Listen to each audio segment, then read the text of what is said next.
Welcome everybody to the Amit Kane Show. Now today I want to be talking about auras and energies.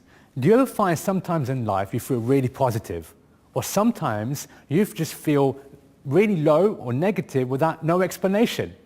Well, today I've got two very special guests going to be joining me, and I'm going to prove to you that we have what we call an aura field around us. Some people call it an energetic field. And just before this show, we took two live guests and we took photographs of their aura fields. And today we're going to prove to you those photographs, what they actually mean, what these colors are, and how this affects us on a daily basis. So let's do welcome Nina and Jerry. How are we doing? Good to have you in the show. How are you doing? You good? Hi, pleased to meet you. Pleased to meet you too. Take a seat. So how did you get into this line of work of auras and energies? All right. In 1999, I was working, wasn't too happy in my job. My dad died. Okay. So I had to take a year out of work. So I didn't know what to do. So I ended up going to college. For a joke, I wanted to take a year out of work. So I went to do holistic therapies. And I was working near the end of the course, and this guy come in and he said, "Do you know you're a healer?" And I said, "What?" He says, "Do you know you're a healer? My pacemaker's going crazy." So I went looking into it, and I decided at the end of the course to start a business. And from there, I just progressed with more and more study, and then the psychic stuff started to come in. And then one day I said to upstairs, I says, "Please, can you guide me?" Yeah. And I ended up going out for a meal with my hairdresser. And I never would go out with my hairdresser. And there was 3 clairvoyants. And this clairvoyant said, "You're going to buy my shop?" And I says, "I am not buying your shop." I says, "I work from home. I'm quite comfortable." She says, "You will?" And I says, "Well, what will I do?" She says, "Trust, I tell you." So the next morning I got up and I must have gotten a message in my sleep, and it was aura camera. Well, when I looked into the price of it, I thought, no. Too expensive. Too expensive. But anyway, I did. And then I went back into the shop and I says, "I'm not going to buy it." And she says, "You?" And I says, "What?" She says, "Your mum's here." She says, "And she says you spend more than £10,000 a year on clothes." And at the time I did. So I said, okay. So it changed my life, totally changed my life. And how long have you been now doing this line of work? Myself, 1999 I started. So that's So it's about 15 good years. Well, I met these guys at an event in Derby, and something just pulled me towards Nina and Jerry, and I actually saw them, and I actually did the aura reading myself, and I thought it's so powerful, it was unbelievable, and I was actually unaware that we actually had an aura around us. I was just oblivious about it, and because what we've got to realize on this earth, that we don't see the spiritual warfare that's going on, and we are affected by energies. And and when I saw my auric field and they explained to me what that means, I was like really amazed, and I thought I've got to have you guys on my show. So yesterday I've seen some testimonials of yourself, and I looked at one last night, and I looked at the aura field, and I'm going to put it on one of the slides in a minute so the audience can see. But what is this? What is that? The ring around this neck. Explain this to me. You took it in 2006. What is that? Yeah. Okay. The lady was on shows each month that we do, and she had it taken in the July, and she had crystals around her neck, but she had a very heavy yellow aura. So when you saw the aura, there were crystals on the which photograph. she was actually physically wearing. Right. Okay. Yeah? You're physically wearing. Physically okay, wearing. And then the following month in August, she intuitively knew to make sure there was nothing on the neck. And in doing so, this rope appeared, which you couldn't see with the eye, but the camera picked it up. And Nina said it was an etheric rope. What does that mean? Well, thoughts create energy. Right. Thoughts are things, as you think, so you become. She was actually creating the rope around her neck with her thoughts. Right. And the aura, your equipment picked that up. Yeah. Wow. I believe that, well, it worked out the end of the story that she had had a past life before, and this woman was a psychic, and she had been a witch, and she was going to hang herself. Well, she had been hung in a past life, and it showed in the picture on our cellular level on a deep level, she carried in the aura, because the aura carries every single emotion we feel, whether it's good or whether it's bad, the things we think, the things we say, the deeds we've done, it's all stored in our aura. So that memory was deep in a cellular memory, and it had come to the forefront at that time to connect with us, because we were the conduits to help her to release that rope so she could move forward.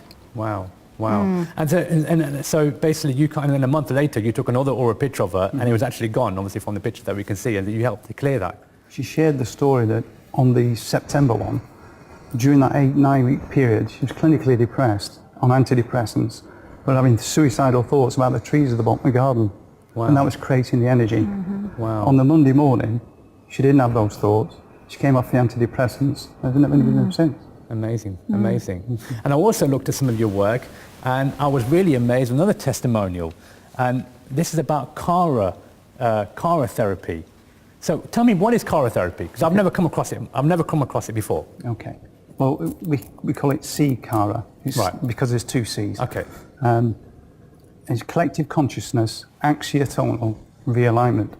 So about 8 years ago, we found that when we work together, Yeah. a third energy comes into play and works with the person's higher self.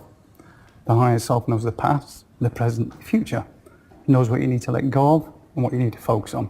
We find people are drawn to us when the right time of life to get rid of or to recollect their splintered soul energy through past traumas. Yeah. And we help to recollect it, give them that strength back, Yeah. and then the body can physically heal itself at the same time. Wow. So you got, because I read the testimony about Jack. Tell me about Jack.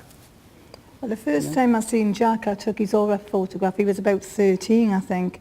And his mum come along, and it was his mum what had the photograph taken. And I looked at Jack's hands, and I said to his mum, can I do any work with him?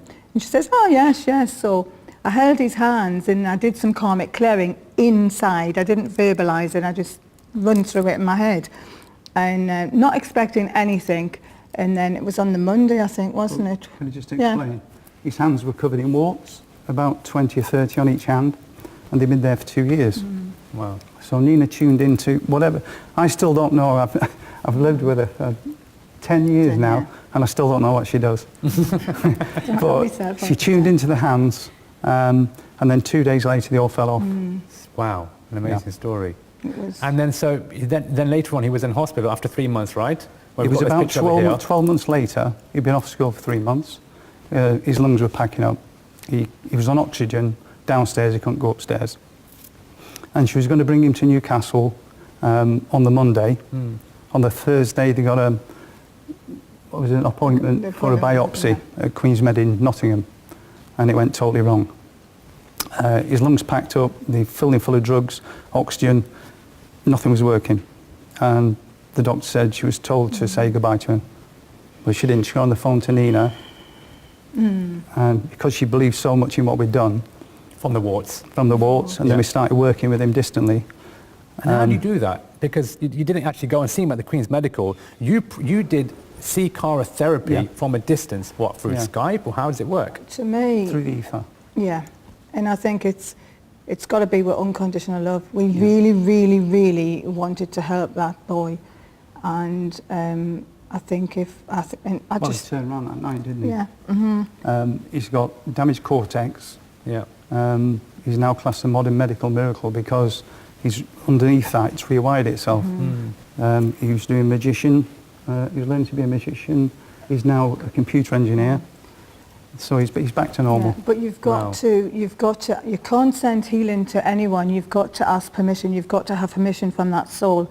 And as Jack was only about 13, we had permission from his mum, and then we just connected to his higher self. Yeah. And then sent our prayers out, do what we do, and then leave it in the hands of God. Wow, an amazing story.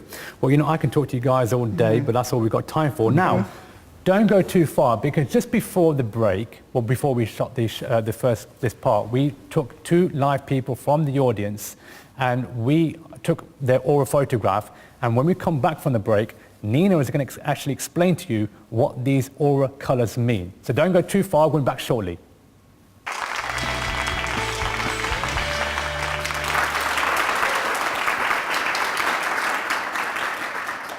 Welcome back to the Amit Kane Show, Get Closer to the Truth. Now, just before the break, we spoke to Nina and Jerry, and they were talking about the aura fields, what impact that has on us, and we're talking about the energies and what they actually, and how they actually perform those energies on actually healing people. But I did tell you at the beginning of the show that we took 2 people from the actual audience, and we took their picture of the aura fields. Now, Nina is now going to reveal to the audience what those aura fields mean and what those actually colors mean. So please welcome Nina. Hello everybody. Right, I'm going to speak to the girl who I did the first aura photograph to. Now if you look at these photographs you can see there's 2 separate people and they're 2 different colours. This shows how people's personalities are totally different. Right, we all have some traits the same, but when you look at the aura photograph, if you look at the left-hand side of the photograph, this is the energy which we're actually feeling. So this is how we're feeling at that particular day. And if you look at the right-hand side of the body, it tells you what you're giving out to the world. Now this can be as you're working, or it can be when you're at home, like if you're working from home, but this is what the world sees you as. And when you look at the top of the photograph, this is the energy which is coming down for the future. So this is what you're manifesting for yourself, what you're thinking about, whether it's good or whether it's bad. So what we're going to do first is we're going to look at this one of the young girl there. Can I please have your name? Terry. Right, Terry. Terry, this is quite a big photograph, so you're quite charismatic. Now, you must be, have you been studying? I do NVQ work. NVQ work, yes, because this is the colour. The colour she has on the right-hand side is the energy where she's been a little bit tired, working a little bit too hard. So can you understand that? Yeah. Yeah? And then we have the yellow energy, which is like in the centre of your throat area. And this is the area where you like to talk. You probably like to talk and laugh. And this is your personality. And this will keep you young, right? So you need to be laughing and having fun. No matter how hard the work is, you need to also play. You also like friends. You need to have friends around you. I would say you're an animal lover as well looking at this, because if you look at the top of the photograph, it's a totally different colour and it's gone like a pink magenta. So you're definitely here on a mission. You're here to do something, but you could have a dream about working with children or working in caring work. There's a dream coming in. So whatever you're manifesting, keep on thinking about it, keep on manifesting it and keep on going. No matter how low you can get sometimes, right, just keep going and believe in yourself, right? Believe in you as you. Don't try and be like everybody else. Be you, right? You're unique. Be you. Okay? Wow, that's amazing. Thank you. So that's all I've got time for today. But I do want to say that if you want to be part of a guest on the show, or you'd like a ticket to come and be part of the audience on the show, then please do get in touch with us via the website, which is www.amitkeynes.co.uk, and do get in touch because we would love to have you here. And that's all we've got time for, ladies and gents. Hope you enjoy the show.